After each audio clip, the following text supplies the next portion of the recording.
بسم اللہ الرحمن الرحیم۔ السلام علیکم۔ پروگرام علم و حکمت میں خوش آمدید۔ میں ہوں محمد حسن الیاس۔ ناظرین اکرام، ایک زمانہ تھا کہ جس زمانے میں ہم خدا سے متعلق، دین سے متعلق، مذہب سے متعلق کوئی سوال اٹھاتے تھے تو ہمارے بڑے بوڑھے ہمیں روک دیتے تھے، کہتے تھے کہ اس پہ توبہ کرو، استغفار کرو، ایسے خیالات کو دل میں جگہ مت دو۔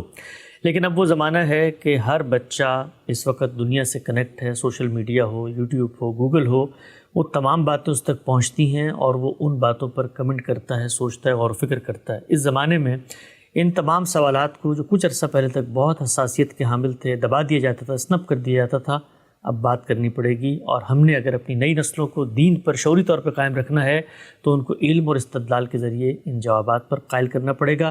اسی موضوع کو لے کر حاضر خدمت ہیں۔ خدا کے وجود کے حوالے سے بعض چیزیں پوچھی جاتی ہیں، ایک جز کو آج ہم زیر بحث لے کر آئیں گے۔ کہا جاتا ہے بالعموم ملحدین کی جانب سے، ان لوگوں کی جانب سے جو مذہب پر شک رکھتے ہیں کہ خدا اذیت پسند ہے، خدا لوگوں کو درد دینا چاہتا ہے، خدا ظالم ہے، نعوذ باللہ۔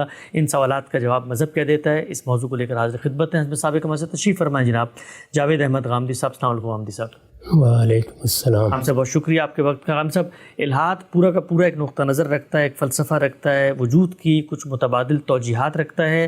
ہم اس گفتگو میں اس کو زیر بحث من حیث المجموع نہیں لا رہے، صرف ایک جز کو جس پر وہ ہمارے خدا پر، جس خدا کو ہم مانتے ہیں، مسلمان مانتے ہیں، الہامی روایت کا خدا ہے، اس پر اعتراض کرتے ہیں۔ 10 کے قریب سوالات ہیں، وہ سوالات جو خدا کی دوسری تصویر پیش کرتے ہیں۔ میں چاہتا ہوں ایک ایک چیز پہ ٹھنڈے دل و دماغ سے استدلال کے ذریعے ہم آپ سے جانیں۔ وہ لوگ جو اس وقت دین سے دور ہو چکے ہیں اور مذہب پر اعتراض کرتے ہیں، وہ بھی ہمارے بھائی ہیں، ہماری خاندانوں میں اٹھتے بیٹھتے ہیں، ہماری قوم کا حصہ ہیں، ان کو بھی ہم دعوت دیں۔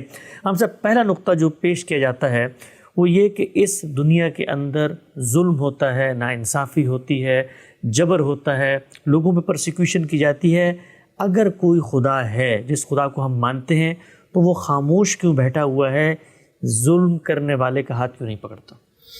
یہ بات بارہا واضح کی جا چکی ہے کہ ہم جب کسی چیز پر اعتراض کرتے ہیں تو سب سے پہلے جس چیز پر اعتراض کیا جا رہا ہے اس کو من البدایہ نہایہ سمجھنا چاہیے۔ ٹھیک، ہم جب اللہ تعالیٰ کو مانتے ہیں تو ظاہر ہے کہ پیغمبروں کی خبر کے نتیجے میں مانتے ہیں۔ یہ بات بارہا واضح کی جا چکی ہے کہ خلق کا فعل جو سوال پیدا کرتا ہے، اس سوال کا یہ جواب کہ ہمارا خالق ہے، یہ تو عقل کا ناگزیر تقاضا ہے۔ اس سے کم پر عقل مطمئن ہی نہیں ہو سکتی۔ میں آپ اپنے شعور کی ساخت سے مجبور ہیں کہ اپنا خالق تلاش کریں۔ وہ خالق کون ہے؟ اس کا ایک جواب الہاد نے دیا ہے، ایک جواب پیغمبروں نے دیا ہے۔ ٹھیک، ہم نے جب پیغمبروں کے جواب کو صحیح پایا اور اس کو تسلیم کر لیا تو پھر پیغمبروں ہی سے یہ پوچھنا ہوگا کہ جس پروردگار کا آپ تعارف کرا رہے ہیں، جس پروردگار پر ایمان لانے کے لیے کہہ رہے ہیں، اس پروردگار کی صفات کیا ہیں، اس کے سنن کیا ہیں، وہ انسانوں کے ساتھ کیا معاملہ کر رہا ہے۔ ٹھیک، ظاہر ہے کہ یہ بڑی اہم بات ہے کہ کیا وہ اس کائنات کو بنانے کے بعد انسان جیسی باشعور مخلوق کو تخلیق کرنے کے بعد کہیں آرام کر رہا ہے یا اس کا ہم سے کوئی تعلق پیدا ہوتا ہے؟ وہ تعلق پیدا ہوتا ہے تو وہ کس نوعیت کا ہے؟ تو پیغمبروں نے جس طرح ہمیں ذات باری کا تعارف کرایا ہے، یہ بتایا ہے کہ اس کائنات کا اور تمہارا ایک ہی خالق ہے، وہ خالق علیم و حکیم ہستی ہے، اس پر تم ایمان لاتے ہو تو ایک دن تمہیں اس سے ملاقات کا شرف بھی حاصل ہوگا، تم اس کی بارگاہ میں پیش کیے جاؤ گے۔ جب پیغمبروں نے یہ تعارف کرایا ہے تو ساتھ ہی یہ بھی بتایا ہے کہ یہ دنیا جس میں ہم پیدا ہوتے ہیں اور پھر مر جاتے ہیں، یہ دنیا کس مقصد سے بنائی گئی ہے؟ انہوں نے یہ بتایا ہے کہ اس دنیا میں ابتلاء کا قانون کار فرما ہے۔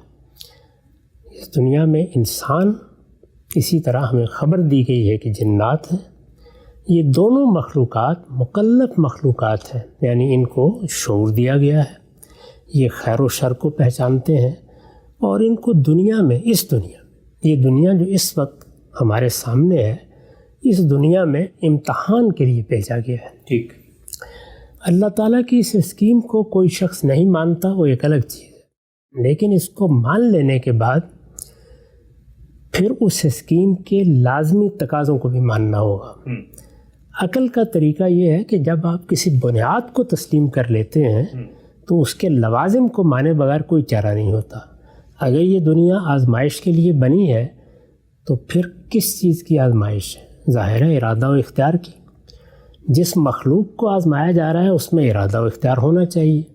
اگر ارادہ و اختیار ہے تو پھر اس کو مہلت ملنی چاہیے کہ اس پر عمل کرے۔ یعنی وہ ارادہ و اختیار کیا ہوا کہ جو دے دیا گیا ہے لیکن مجھے آزادی نہیں دی گئی کہ میں اس پر عمل کر سکوں۔ یہ آزادی دی جائے گی۔ اس آزادی کے لیے ضروری ہے کہ جتنی مہلت مجھے ملی ہے اس کے دوران میں میرا پروردگار بالعموم میرے معاملات میں مداخلت نہ کرے۔ چنانچہ اسی کو ملحوظ رکھا گیا ہے۔ اللہ تعالیٰ نے آزادی دی، اختیار دیا۔ اس آزادی اور اختیار کے لازمی نتیجے کے طور پر ظلم بھی پیدا ہوتا ہے، عدوان بھی پیدا ہوتا ہے، انسان ایک دوسرے کا استحصال بھی کرتے ہیں، ان کو قوت حاصل ہوتی ہے تو دوسروں کو دبا لینے کی کوشش بھی کرتے ہیں۔ ان کے اندر جو جبلتیں رکھی گئی ہیں جیسے تفوق کی جبلت ہے وہ قتل و غارت گری بھی برپا کر دیتی ہے۔ اسی طرح جن جبلتوں کی تسکین کے لیے تکاثر اور تنافس کی صلاحیت انہیں دی گئی ہے وہ بھی اپنا کام کرتی ہے۔ اس میں چوریاں بھی ہوتی ہیں، ڈاکے بھی پڑتے ہیں، لوگوں کی عصمت اور عزت پر بھی ہاتھ اٹھایا جاتا ہے۔ تو یہ ساری جتنی چیزیں ہیں یہ سب در حقیقت اس ارادہ و اختیار کا لازمی نتیجہ ہے۔ یہی میرا اور آپ کا شرف بھی ہے، اسی کی بنیاد پر ہم انسان ہیں۔ یہ ارادہ و اختیار ہی ہے کہ جس کی وجہ سے ہم یہ سمجھتے ہیں کہ ہم ایک ممتاز مخلوق ہیں۔ باقی مخلوقات کے مقابل میں ہم اپنا بھی شعور رکھتے ہیں اور اپنے شعور کا بھی شعور رکھتے ہیں، اور اس طرح چیزوں کو جانتے بھی ہیں، سمجھتے بھی ہیں، ان کا ادراک بھی کرتے ہیں اور ان کے لازمی عقلی نتائج کو دریافت بھی کر لیتے ہیں۔ ہم نے جو تہذیب وجود پذیر کی ہے، ہم نے جو دنیا میں ایجادات کی ہیں، ہم نے جو نئی دنیا بنا ڈالی ہے، اسی ارادہ و اختیار کا استعمال ہے۔ عام طور پر اس کا استعمال مثبت ہو رہا ہوتا ہے، یعنی نیکی کے کاموں میں، خیر کے کاموں میں، تبرع کے کاموں میں انسان اپنے اس ارادہ و اختیار کو استعمال کرتا ہے، دنیا میں بڑے اعلیٰ درجے کے ادارے بناتا ہے، تہذیبی روایات قائم کرتا ہے، بڑی عمدہ قسم کی ثقافت وجود میں لاتا ہے، یہ سب کام کر رہا ہے، لیکن اس کا غلط استعمال بھی ہوتا ہے۔ یعنی ایسا نہیں ہے کہ اس وقت دنیا میں تمام شہر زندہ بن چکے ہیں، وہ آباد ہیں، شاد ہیں، ان میں لوگ رہ رہے ہیں، لیکن زندہ خانے بھی بنانے پڑتے ہیں، اس لیے کہ انسان اپنے حدود سے تجاوز کر جاتا ہے۔ تو یہ حدود سے تجاوز کی مہلت اس کے خالق نے اس کو دی ہے۔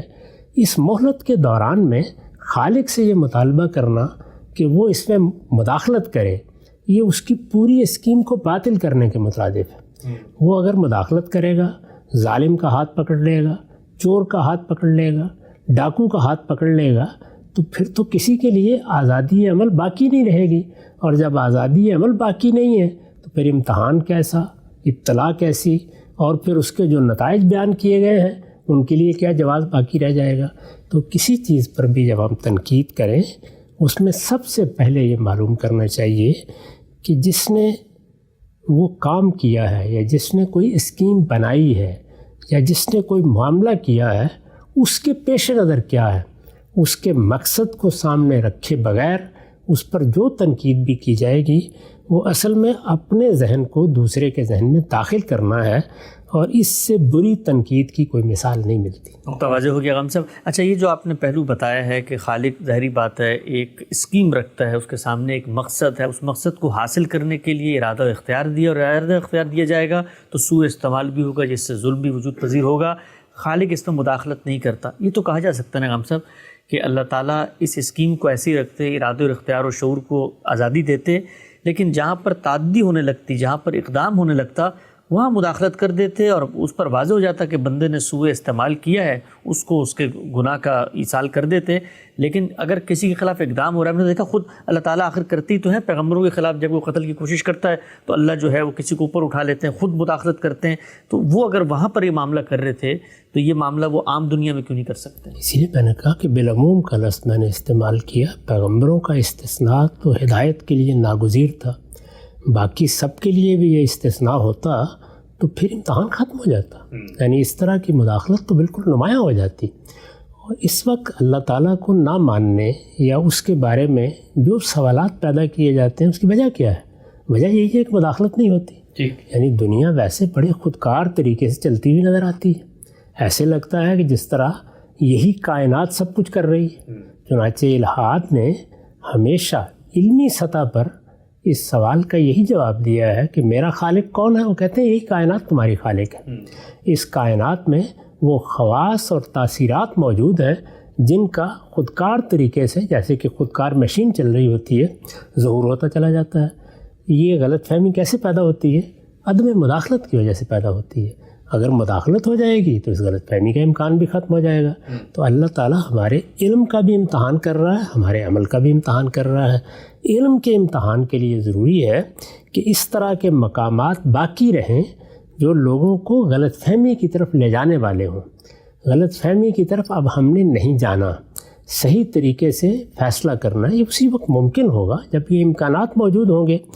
تو بہت سے لوگ اصل میں اپنے ذہن کے لحاظ سے بیٹھ کر اللہ تعالیٰ کو تجویز کرتے ہیں کہ جیسی کائنات ہم چاہتے ہیں وہ بنا دے۔ یہ فیصلہ خالق نے کیا ہے اور ہر پہلو کو ملحوظ رکھ کے کیا ہے۔ چنانچہ میں بارہا یہ کہا کرتا ہوں کہ اس دنیا میں اگر پرفیکشن دیکھنی ہو تو اس کے مقصد کے لحاظ سے دیکھیں۔ یہ دنیا اس لحاظ سے کامل نہیں بنائی گئی کہ اس میں خدا کی صفت کمال کا آخری درجے میں ظہور ہو گیا ہے، وہ تو قیامت کے بعد ہوگا۔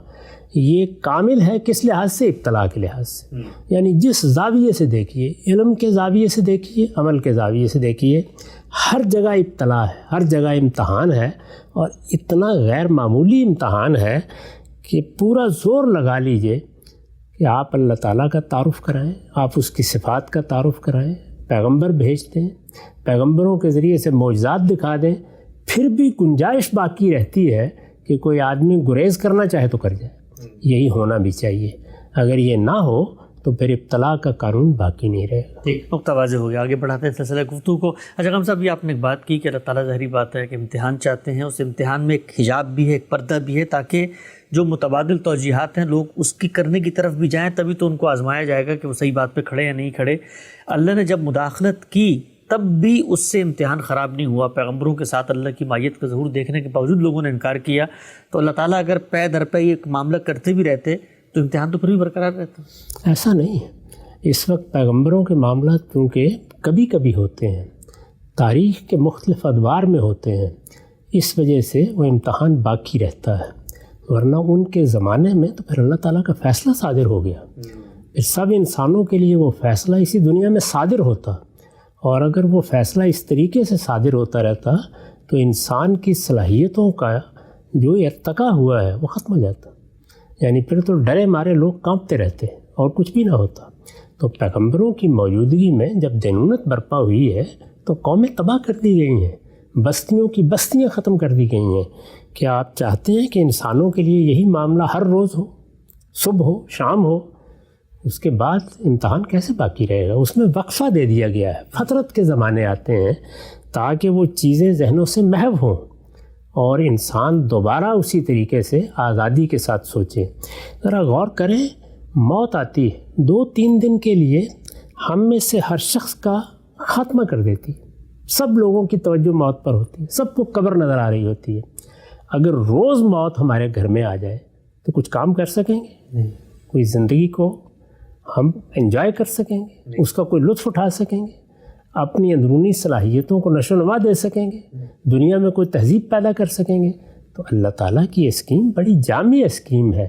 اس اسکیم میں ہمارے جو محدود ذہن ہیں ان کو لے کر تجاویز نہیں پیش کرنی چاہیے، ذات باری کو اس طرح ماننا چاہیے جیسے کہ وہ ہے، اور اس نے بڑی وضاحت کے ساتھ بتا دیا ہے کہ میں تمہارے علم کا بھی امتحان کر رہا ہوں تمہارے عمل کا بھی امتحان کر رہا ہوں. بلکہ یہ بتایا ہے کہ اگر امتحان مقصود نہ ہوتا تو موت و حیات کا کارخانہ بنانے کی ضرورت ہی کیا تھی. یعنی موت و حیات تو اسی لیے ہے کہ ایک متعین مدت ہو، اس میں موت سر پر کھڑی رہے، جتنی مہلت ملے اس مہلت کے دوران میں یہ دیکھ لیا جائے کہ انسان کیا رویہ اختیار کرتا ہے. انہی الفاظ میں قرآن نے اس کو بیان کیا ہے کہ الذی خلق الموت والحیات لیبلوکم ایکم احسن عملا. مجھے یہ دیکھنا ہے کہ تم میں سے کون صحیح عمل کرتا ہے. صحیح عمل صحیح علم سے پیدا ہوتا ہے، تو صحیح علم کون اختیار کرتا ہے، اس کے نتیجے میں صحیح عمل کون کرتا ہے، یہ مجھے دیکھنا ہے. میں نے یہ موت و حیات کا کارخانہ بنایا ہے اس لیے ہے. موت و حیات کا کارخانہ جب بھی بنایا جائے گا ایک محدود مدت کے لیے کسی کو بھیجا جائے گا، اور انسان جیسی باشعور مخلوق کو، تو پھر یہ مہلت ایسی نہیں ہونی چاہیے کہ ہر روز آسمان سے کوئی برق گرتی رہے، ہر روز زلزلہ آتا رہے، ہر روز طوفان اٹھتے رہیں. نہیں، یہ چیزیں کبھی کبھی ہوں گی تو پھر انسان جی سکے گا. اگر یہ ہمہ وقت ہوتی رہے، وہی کیفیت رہے جو پیغمبروں کے دنیا میں آنے کے نتیجے میں کسی قوم کے لیے پیدا ہوتی ہے، آپ غور کر کے دیکھیں اس کا حاصل کیا ہوگا. حاصل یہ ہوگا کہ انسان کی تمام صلاحیتیں بالکل سوڑ کر رہ جائیں گی، کچھ بھی باقی نہیں رہے گا. ٹھیک، نقطہ بالکل واضح ہو گیا، آگے بڑھاتے ہیں. اچھا خان صاحب، یہ جو پہلی بات آپ نے فرمائی ہے کہ خدا کی ایک اسکیم ہے، ابتلا، آزمائش، امتحان کا ایک قانون ہے جس کا ایک نتیجہ ہے جو دنیا کے اندر لوگوں کے جبر کی صورت میں، ظلم کی صورت میں، ارادے اختیار کے سوء استعمال کی صورت میں سامنے آتا ہے. کوئی شخص یہ تو کہہ سکتا ہے نا کہ یہ اللہ تعالیٰ کا یہ عمل ہے، لیکن اللہ اپنی کتاب میں خود اس عمل کی ناپسندیدگی کا اظہار کر رہے ہیں، بلکہ وہ لوگ جو اس طرح کا ظلم، جبر، عدوان، تسلط قائم کرتے ہیں ان کے بارے میں اپنے عتاب، اپنے عذاب اور اپنے ابدی جہنم کی نوید سنا رہے ہیں ان کو. تو یہ مقدمہ تو پھر بہت کمزور ہو جاتا ہے نا کہ جو لوگ مذہب پر یا خدا پر اعتراض کر رہے ہوتے ہیں کہ خدا اذیت پسند ہے، آپ نے اس کے اقدام کی تو توجیہ کر دی، لیکن خود خدا اس عمل کی کیا کہیں اپنی کتاب میں تحسین کر رہا ہے، وہ تو اس کے خلاف کھڑا ہوا ہے پوری کتاب کے اندر. پوری کتاب اصل میں اسی کی مذمت کر رہی ہے. وہ یہ بتا رہی ہے کہ تمہیں جو مہلت دی گئی ہے اس کو صحیح استعمال کرو. اللہ تعالیٰ تو یہ نہیں چاہتے کہ انسان ظلم کرے، وہ نہیں چاہتے کہ لوگ چوری کریں، لوگ دوسروں کا مال لوٹیں، ان کی آبرو کے خلاف کوئی اقدام کرے. اللہ تعالیٰ تو نہیں چاہتے. انسان کو آزادی دی گئی ہے تو اس مہلت کے عرصے میں یہ ان کی رضا نہیں ہے، ان کا اذن ہے. بہت اچھا. اور اذن کا مطلب یہ ہے کہ جو مہلت آپ کو دی گئی ہے وہ مہلت چونکہ ایک بڑے مقصد کے تحت دی گئی ہے، اس میں اللہ کی ایک بہت بڑی اسکیم ہے جس کو روبہ عمل ہونا ہے، اس میں کوئی ایسی مداخلت نہ کی جائے جو اصل اسکیم کو نقصان پہنچا دے. تو دنیا میں ابتلا کی اسکیم کو اپنی پوری شان کے ساتھ قائم رہنا چاہیے. یہ اللہ تعالیٰ کا منشا ہے. یہ جب ہم سمجھ لیتے ہیں اس کے بعد یہ کہ اللہ کی مرضی کیا ہے، اللہ کیا چاہتا ہے، وہ اس نے پیغمبروں کے ذریعے سے بتا دیا ہے. وہ تو یہ چاہتا ہے کہ ہمارے نہ ہاتھ سے کسی کو کوئی تکلیف پہنچے، نہ زبان سے کسی کو کوئی تکلیف پہنچے. ہم اللہ کے حقیقی بندے بن کر رہیں، ہم دنیا میں امن کے علمبردار ہوں، ہر شخص کو ہم سے خیر ملے، یہی چاہتا ہے. لیکن جس وقت انسان اپنے ارادے کو غلط استعمال کر کے ظلم یا عدوان پیدا کر دیتا ہے تو پھر اللہ تعالیٰ اس کو وعید بھی سناتے ہیں، اور ان ظالموں کے لیے یہ کہتے ہیں کہ میں پھر اس کا انتقام لوں گا. یعنی انتقام کا کیا مطلب ہے؟ اس میں بھی بعض لوگ اردو زبان کے لفظ کو سامنے رکھ کر تقریر شروع کر دیتے ہیں. اس کا مطلب ہے سزا دوں گا، بدلہ لیا جائے گا. بدلہ لیا جائے گا. یعنی اگر تم نے کسی کے ساتھ ظلم کیا ہے، کسی پر زیادتی کی ہے، کسی کی جان مال آبرو کے خلاف کوئی اقدام کیا ہے تو میں اس کا بدلہ لوں گا. اس وقت بھی صورتحال یہ ہے کہ دنیا میں انفرادی سطح پر دیکھیں تو لوگوں کے ایک دوسرے پر ظلم گنے نہیں جاتے. پھر ظلم صرف بلا واسطہ ہی نہیں ہوتے، وہ بالواسطہ بھی ہوتے ہیں. ہمارے اقدامات کے نتیجے میں ظلم پیدا ہوتا ہے، ہماری معاشی سرگرمیوں کے نتیجے میں ظلم پیدا ہوتا ہے، ہم جس طرح سے حکومتیں قائم کرتے ہیں اس سے ظلم پیدا ہوتا ہے، ہم جس طرح سے اپنے تفوق کی جبلت کا اظہار کرتے ہیں اس سے ظلم پیدا ہوتا ہے. تو بالواسطہ بھی ہوتا ہے، بلا واسطہ بھی ہوتا ہے. اس سب کو اللہ تعالیٰ عدالت میں کھڑا کریں گے اور وہ کہتے ہیں کہ پھر میں ان مظلوموں کی طرف سے بدلہ لوں گا. یعنی اللہ ذو انتقام ہے، وہ انتقام لیں گے، لیکن کن کی طرف سے؟ ان مظلوموں کی طرف سے. یعنی جنہوں نے یہاں دنیا میں ظلم سہا اور ان کو دنیا کی کوئی عدالت انصاف نہیں دے سکی.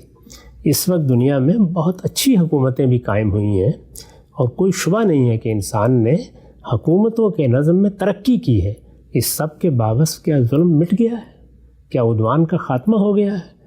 آپ اسی وقت دیکھ لیں کہ مہذب ترین حکومتیں بھی کس طرح خاموش ہو جاتی ہیں جب ان کے مفادات کے مطابق کوئی معاملہ ہو رہا ہوتا ہے۔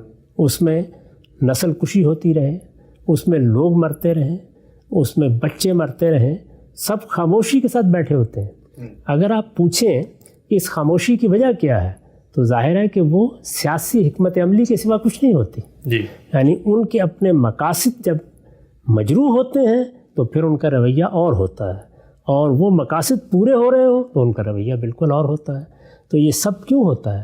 اس لیے کہ انسان کو جس وقت مہلت ملتی ہے تو خواہ وہ فرد ہو، خواہ وہ جماعت ہو، خواہ وہ کوئی قوم ہو، وہ اپنے تفوق کی جبلت کے تقاضوں کے لحاظ سے عمل کرتا ہے، اپنی برتری کو قائم رکھنا چاہتا ہے۔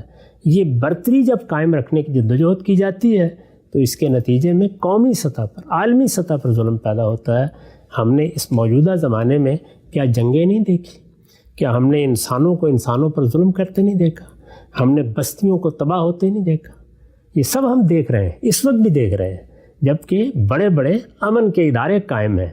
اس میں بھی کیا جو جنگیں اس وقت ہو رہی ہیں ان کو روکا جا سکا ہے، ان کا ہاتھ پکڑا جا سکا ہے؟ اس میں کیا ایک ایک فرد اور ایک ایک اقدام کے بارے میں ہم طے کرنے کی پوزیشن میں ہیں کہ کون ظالم ہے؟ تو ان ظالموں کو کیفر کردار تک پہنچانے کے لیے اللہ ہی ہے جو اپنا فیصلہ سنائے گا۔ تو اللہ تعالیٰ نے اسی بنیاد پر یہ کہا ہے کہ میں تمہارا بدلہ لوں گا، یعنی مظلوموں کو تسلی دی ہے، وہ لوگ جن پر ظلم ہوتا ہے ان کو تسلی دی ہے، جن کے حقوق تلف ہوتے ہیں ان کو تسلی دی ہے۔ اس نے اگر یہ آزمائش برپا کی ہے تو یہ تو بڑا ظلم، آخری درجے کا ظلم ہو جاتا کہ لوگ یہاں ظلم کا شکار ہوتے اور پھر کوئی ان کو پوچھنے والا نہ ہوتا۔ تو اگر اللہ یہاں مداخلت کرے جس طرح کے لوگ کہتے ہیں تو اس کے بارے میں تو لوگ بہت بے تاب ہیں۔ وہ کہتا ہے کہ میں مہلت کے اس سارے عرصے کے گزرنے کے بعد مداخلت ہی نہیں کروں گا، اپنی عدالت میں بلا لوں گا اور پھر میں ایک ایک جرم کا بدلہ لوں گا۔ تو اس موقع کے اوپر لوگ کہتے ہیں کہ یہ تو بڑا انتقام لینے والا خدا بن گیا ہے۔ وہ اگر انتقام لینے والا نہ ہو تو پھر میرے تو زندگی ختم ہو گئی، اس لیے کہ ظلم ہے، عدوان ہے، مصیبتیں ہیں، تکلیفیں ہیں۔ انسان دنیا میں جن مراحل سے گزر رہا ہے اس میں جزا اور سزا سب سے بڑی چیز ہے۔ اور اگر آپ دنیا کو دیکھیں تو سارا نظام کس چیز پر استوار ہے؟ ریوارڈ اور پنشمنٹ پہ، یعنی جزا و سزا پر استوار ہے۔ دنیا میں کوئی حکومت، کوئی ضابطہ، کوئی ادارہ نہیں جو اس قانون سے مستثنا ہو۔ عدالتیں اسی کو نافذ کرنے کے لیے بیٹھی ہوئی ہیں۔ تو جزا و سزا انسان کی فطرت کا ظہور ہے۔ جہاں پر ارادہ و اختیار ہوگا وہاں اس کا سوء استعمال ہوگا، جہاں اس کا سوء استعمال ہوگا وہاں جزا و سزا کو لازم کرنا پڑے گا۔ اسی جزا و سزا کو قرآن بیان کرتا ہے کہ اللہ تعالیٰ کی بارگاہ میں جب تم حاضر ہوگے تو پھر وہاں پر ایک ایک چیز کا ہم حساب لیں گے اور یہ دیکھیں گے کہ تم نے کسی غریب کے ساتھ کیا کیا ہے، تم نے کسی زیر دست کے ساتھ کیا کیا ہے، تم نے غلاموں کے ساتھ کیا کیا ہے، تم نے ملازمین کے ساتھ کیا کیا ہے، تم نے ان لوگوں کے ساتھ کیا کیا ہے جو اپنے جسمانی اعضاء میں یا اپنی ذہنی صلاحیتوں میں کمزور پیدا ہو گئے، کیا معاملہ کرتے رہے ہو۔ تو اس امتحان کے نتائج سامنے آنے چاہیے۔ اگر یہ سامنے نہ آئے تو پھر تو دنیا میں ہر چیز اٹھ جائے گی، یعنی میرے لیے تو تاریکی ہے۔ اس کے بعد اگر انسان غور کرے تو اللہ تعالیٰ کے انتقام کو اگر آپ نکال دیں تو کچھ بھی باقی نہیں رہے۔ نقطہ بالکل واضح ہو گیا ہم سے۔ بہت دو خوبصورت باتیں سامنے آئیں کہ دنیا میں جو کچھ ظلم جبر تسلط کی چیزیں ہو رہی ہیں وہ خدا کے اذن سے ہیں، رضا سے نہیں ہے۔ اور اسی طریقے سے سیلف کنٹرڈکشن یہ ہوتی ہے کہ جب خدا وہاں پر بدلہ لینے کی بات کرتا ہے تو کہا جاتا ہے کہ بڑا ظالم جابر ہے، وہاں پر جلا دے گا لوگوں کو، اور مطالبہ یہ کیا جا رہا ہے کہ یہاں پر بدلہ لے، یعنی وہی کام یہاں پر کرے۔ ہم سب ان دونوں باتوں کو تھوڑا میں ذرا اور کھولنا چاہتا ہوں۔ پہلا سوال اس وقت زیر بحث ہے، ہم دنیا میں بھی دیکھتے ہیں، عام زندگی میں بھی دیکھتے ہیں، میرے 2 بچے ہیں ان کے ساتھ بھی میں دیکھتا ہوں، بچے کو بہت سمجھاتے ہیں آپ، بہت اس کو تدبیر کے ساتھ بتاتے ہیں، لیکن جب وہ نہیں مانتا تو اس کو اس کے حال پہ چھوڑ دیتے ہیں کہ خود ہی گرے گا تو سنبھل جائے گا۔ اب وہ جب وہ گرے گا تو میں نہیں چاہتا کہ وہ گرے، لیکن میں اس کے گرنے پہ خاموش رہتا ہوں، تو شاید کوئی باہر سے دیکھنے والا تو یہ کہے گا نا کہ یہ چاہتا ہے گرے ورنہ تو آگے بڑھ کے اس کو روک لے۔ دنیا میں جس مستقبل کو ہم جانتے ہیں اس کے لیے وہ سب کر رہے ہیں۔ دنیا میں انسان کو معلوم ہے کہ وہ اگر تعلیم نہیں پائے گا، کوئی ہنر نہیں سیکھے گا، اگر وہ چیزوں کو سمجھے گا نہیں، دنیا میں جینے کا سلیقہ نہیں سیکھے گا، تو اس کے نتائج بڑے خوفناک نکلیں گے. وہ نکلتے ہیں. چنانچہ اپنے بچوں کو، ظاہر ہے ہمارے جگر گوشے ہوتے ہیں، ان کو پھر ہم اس کی تربیت دیتے ہیں. مصیبتوں میں، تکلیفوں میں دیکھتے ہیں ان کو، بہت سے موقعوں کے اوپر ان کو تنہا بھی چھوڑ دیتے ہیں تاکہ وہ چیزوں کو سمجھنا سیکھیں. تو یہ سب کیوں کیا جاتا ہے؟ اس لیے کہ ہمیں وہ مستقبل معلوم ہے جو روز ہم میں سے کسی نہ کسی کو درپیش ہے. وہی مستقبل اٹھا کے آخرت پر رکھ دیا گیا ہے، اور پھر اس مستقبل کے بارے میں انبیاء علیہم السلام وہی سب کچھ کر رہے ہیں جو ہم دنیوی مستقبل کے بارے میں اپنے بچوں کے ساتھ کرتے ہیں، اپنے عزیزوں کے ساتھ کرتے ہیں. ریاستوں کا نظم بناتے ہیں تو اپنی قوموں کے ساتھ کرتے ہیں. یہ سب کچھ اسی طرح ہے. کوئی چیز ایسی نہیں ہے جو دنیا میں ہم نہ کرتے ہوں. یعنی انسانی شعور نے اپنی ساخت کے لحاظ سے خدا کی پوری اسکیم کو دنیا میں روبہ عمل کر رکھا ہے.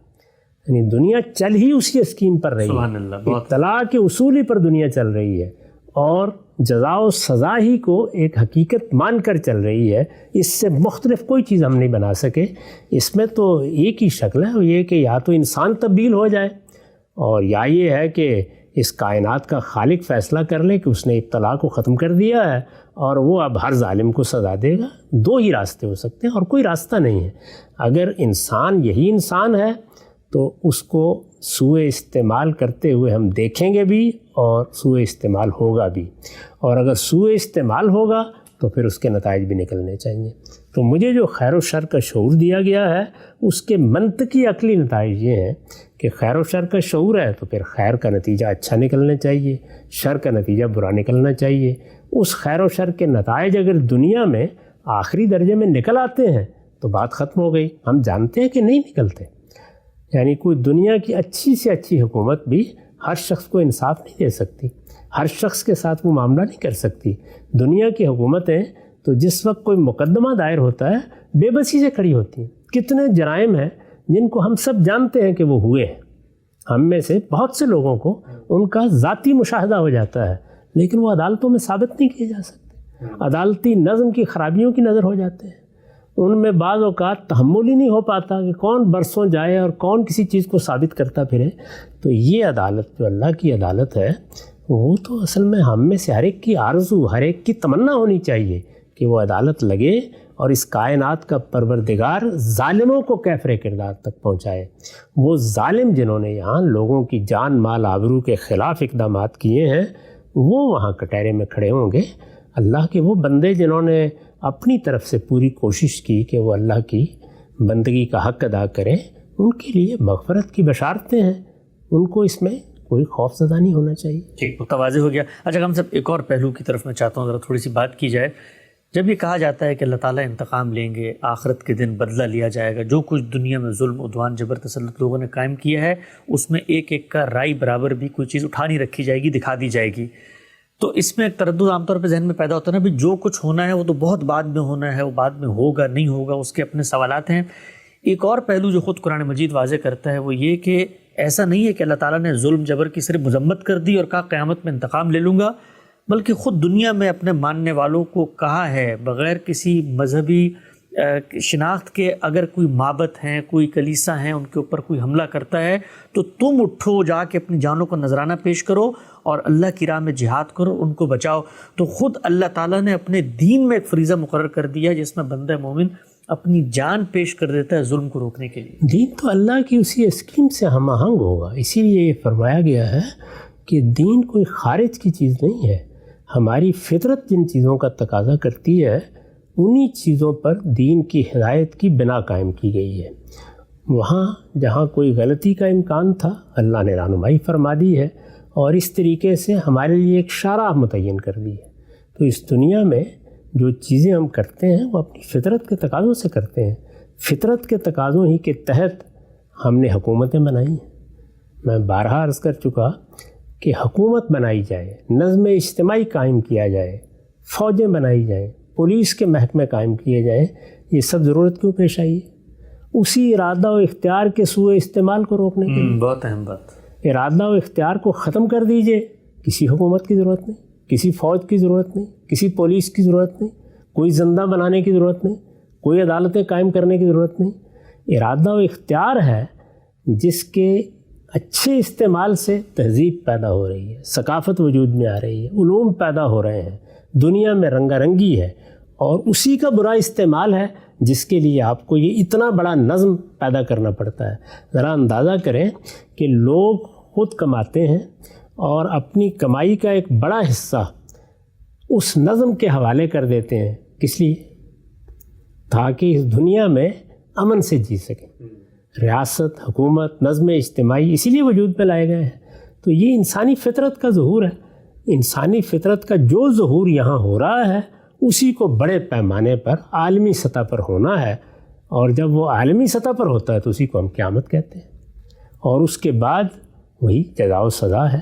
وہ جزا و سزا ابدی ہی ہونی چاہیے، الا یہ کہ اس کائنات کا پروردگار کسی کے مجموعی رویے کو دیکھ کر مغفرت فرما دے. ٹھیک. اچھا ہم صاحب، اللہ تعالیٰ خود تو براہ راست روز روز مداخلت نہیں کرتے، لیکن اللہ پر ایمان کے تقاضوں میں سے ایک تقاضا قائم بالقسط رہنا قرار دے دیا گیا ہے. دین میں، شریعت میں بنیاد ہے، اگر آپ مسلمان ہیں عمل صالح کا ظہور ہوگا اور آپ نے قیام بالقسط کرنا ہے، انصاف کے ساتھ حق کی بات کرنی ہے.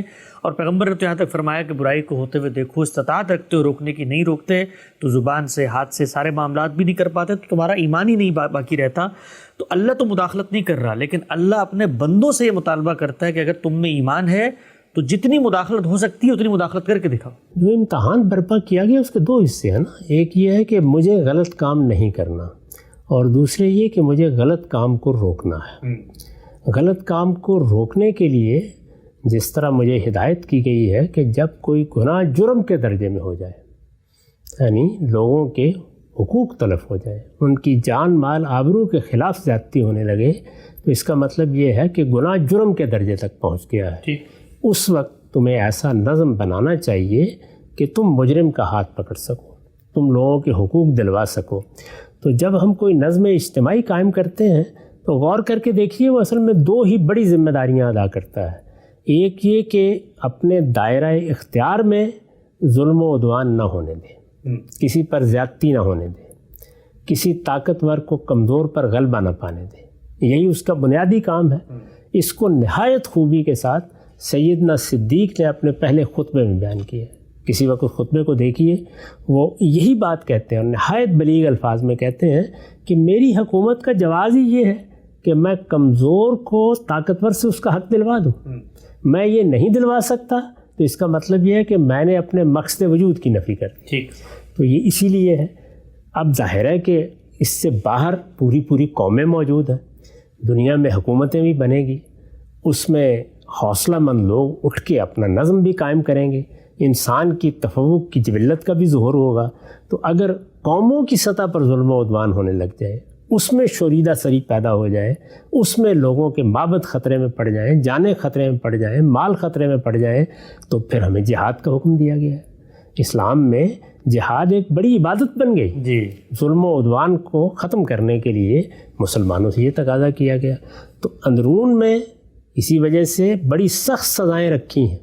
وہ اللہ تعالیٰ کے عقاب کا ظہور ہے. جی، اس پہ ہم بات کریں گے. یعنی اللہ کے عقاب کا ظہور ہے. اللہ تعالیٰ کہتا ہے کہ جس طرح میں قیامت میں انتقام لوں گا، بالکل اسی طریقے سے دنیا میں بھی میرے عقاب کا ظہور ہونا چاہیے. تو اس کے لیے بھی سزائیں مقرر کی ہیں اور ہمیں ہدایت کی ہے کہ تم ظالموں پر ان سزاؤں کا نفاذ کرو.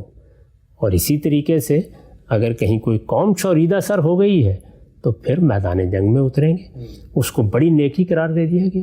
اور جس وقت لوگ کسی ظلم کے خلاف میدان میں اترتے ہیں تو اللہ تعالیٰ کہتا ہے کہ میرے لیے سب سے زیادہ پسندیدہ چیز وہی ہوتی ہے، اس سے زیادہ کوئی محبوب چیز نہیں ہے. یعنی جنگ اپنی ذات میں کوئی اچھی چیز نہیں ہے. جی.